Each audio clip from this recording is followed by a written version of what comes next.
Hello, everyone, and welcome back to the Pod Eng Channel, the podcast that helps you master real practical English. I'm Mr. Lucas. And I'm Mrs. Olivia. It's wonderful to be with you. Lucas, I saw you this morning with a huge cup of coffee, looking very stressed. A tough day at the office? You could say that. I was swamped with work before I even sat down at my desk. It's just been one of those weeks. I know that feeling. That endless stream of emails, the back-to-back meetings, it's what we call the daily grind. And that is precisely our topic for today, the world of work. We're not just talking about jobs, we're talking about careers. We're covering everything from office culture and deadlines to climbing the corporate ladder. This is such a huge topic. Whether you're just starting out in your first job or you're a seasoned professional, the workplace has a unique language all of its own. It's full of idioms, phrasal verbs, and professional jargon. Today, we're going to help you get to grips with all of it. To do that, we have a very detailed audio story from a listener named Mark. He works in a high-pressure corporate environment, and he just finished a major project. His story is a gold mine of workplace English. He talks about managing a team, dealing with a difficult boss, and the feeling of burnout. As you listen, try to spot any phrases you don't understand. We'll be breaking them all down. All right, grab your coffee. Let's hear about Mark's hectic week. Segment 2, the main story, Mark's project. Mark, voice memo. Hi, Mr. Lucas and Mrs. Olivia. I'm a longtime listener. So, my work life. I'm a project manager at a big tech firm. It's a good job, but the pressure is immense. Last month, we had to get the ball rolling on a huge new software launch. My boss told me this was a make-or-break project for the company, so no pressure, right? The first week was just planning. I had to touch base with the department heads, figure out the budget, and draw up a timeline. The problem is, there's so much red tape in this company. It took 5 days just to get a simple approval. Once we started, it was a steep learning curve for the new team members. I spent a lot of time just bringing them up to speed. Then, halfway through, my boss decided to move the goalposts. He wanted new features, but he wouldn't push back the deadline. I told him it wasn't realistic, but he wouldn't budge. It caused a lot of tension. One of my senior developers felt I wasn't backing him up. It felt like a bit of office politics, which I hate. For the last 2 weeks, the entire team has been working around the clock. We've all been pulling long hours, fueled by coffee and pizza. I was completely in the weeds, handling bugs, managing expectations, and trying to keep morale up. The night before the launch, we found a critical bug. It was all hands on deck. We were at the office until 3 a.m. Yesterday, we had the final presentation for the executives. I was nervous, but I knew my stuff. I presented the product, and they loved it. My boss, the one who gave me such a hard time, actually said, "Hats off to you and your team." I'm so relieved it's over. The project was a success, but I am completely burned out. I'm taking a long weekend to recharge my batteries. Honestly, for a while, I was worried I might get the sack if it failed. But now, I guess it's time to start thinking about the next project. Segment 3, Analysis and Vocabulary. Wow, I feel exhausted just listening to that. What a story. Hats off to you, Mark. No kidding. I felt his stress, but he used so many incredible native-level phrases.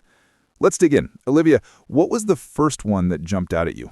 He said he was swamped with work even before we started, and Mark said he was snowed under. Both of these are fantastic idioms that mean you are overwhelmed with too much work. Then he said he had to get the ball rolling. This is a classic. It simply means to start a project or activity. And to do that, he had to touch base with department heads. This is very common corporate speak. It means to make brief contact with someone just to check in or get an update. But he ran into red tape. I love this idiom. Red tape refers to all the official rules, forms, and bureaucratic procedures that are annoying and cause delays.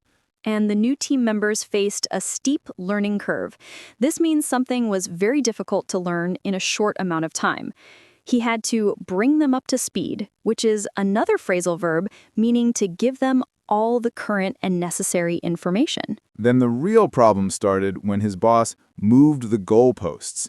This is a brilliant British English idiom. It means he unfairly changed the rules or expectations in the middle of a project. Mark also mentioned office politics. This is the negative side of work. The secret struggles for power, the arguments between colleagues, the who likes who. To get it done, they were working around the clock and pulling long hours. Both mean to work for a very long time, often day and night. Mark said he was in the weeds. This is similar to swamped, but it also implies you are stuck in the small, difficult details of a problem and can't see the bigger picture. When the bug appeared, it was all hands on deck.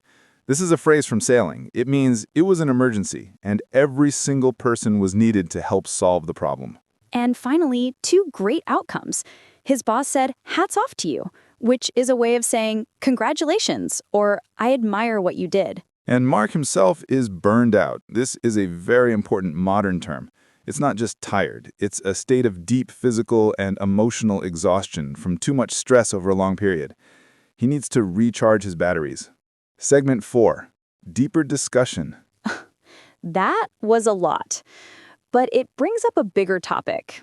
Lucas, Mark's story is the classic high-stress corporate job, but the world of work is changing. You've done a lot of freelance work, haven't you? I have. For a few years, I was part of the gig economy.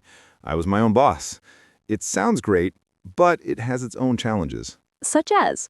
Well, you have no job security. You're always on the hunt for the next project, or gig. You have to do your own marketing, your own invoicing, your own taxes. There's no paid sick leave, no benefits. You are the entire company. That sounds like a different kind of stress. I've always been in a more traditional 9-to-5 job.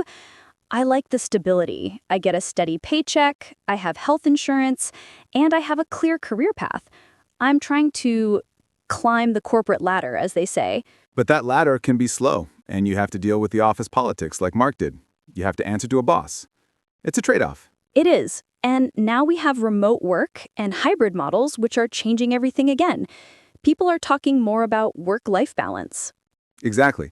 The idea of hustle culture, that you have to work 24/7 to be successful, is being challenged. Mark is a perfect example. He won the project, but he's burned out. Was it worth it? It's a question everyone has to answer. Do you want to fast-track your career at a big company, or do you want a cushy job with less stress?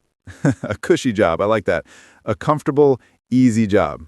The point is, no matter what path you choose, you will need the language to describe it, whether you're negotiating a raise or just brainstorming ideas with your team. Segment 5, recap, replay, and conclusion. We've covered so much ground today. Let's do a quick recap of the absolute essential phrases from Mark's story. To be swamped, snowed under, to get the ball rolling, red tape, to move the goalposts, all hands on deck, to be burned out. Let's listen to a short highlights clip from Mark's story one last time, just to hear those phrases in context again. Mark, voice memo. My boss told me this was a make-or-break project for the company, so no pressure, right? The first week was just planning. I had to touch base with the department heads, figure out the budget, and draw up a timeline. The problem is, there's so much red tape in this company. It took 5 days just to get a simple approval. Once we started, it was a steep learning curve for the new team members. I spent a lot of time just bringing them up to speed.